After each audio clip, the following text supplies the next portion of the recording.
Në menaxhimin e projekteve, gjitha aktivitetet duhet të jenë të lidhura dhe kanë vazhdimëritë e tyre.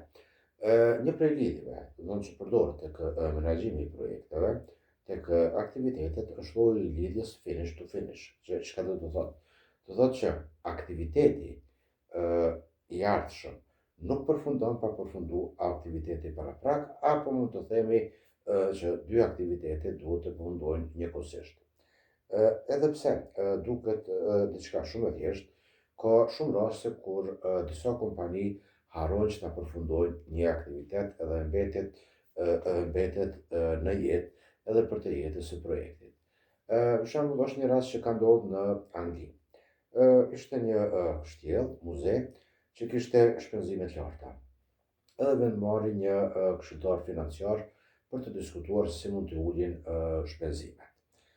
Puna e parë që e bën këshilltari financiar, pasi që vjen tek kështjella, e merr listën të gjithë të punësuarve dhe i pyet të gjithë të punësuarit se çfarë bëni ju këtu gjatë ditës, si e kaloni ditën, çfarë detyra keni.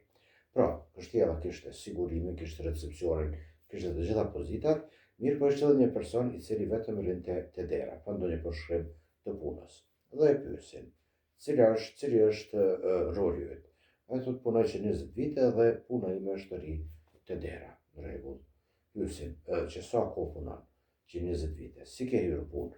Thot edhe babai im ka punu dhe pastaj unë kam trashëgu këtë vend punës. Në rregull. E pyesin, e babai si ka hyrë? Thot nuk e di.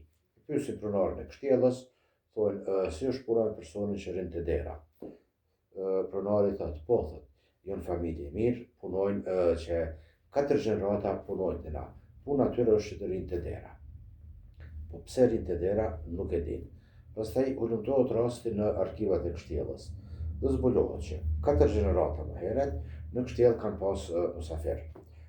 Derisa atë ditë kanë qenë duke pastru gropën septike që e kanë pas në bord të kështjellës dhe ju ka dashur një person i cili do të rinë të dera dhe në momentin kur të vinë musafirët ju thot ju lutem duhet të jeni nga hyrja prapa.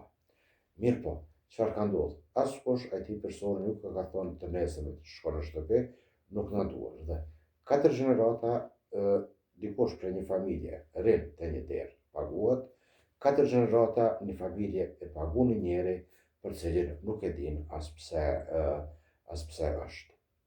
Okej, vazhdoni të më ndiqni, bëni pyetje, komenta, do të trajtoj edhe tema tjera.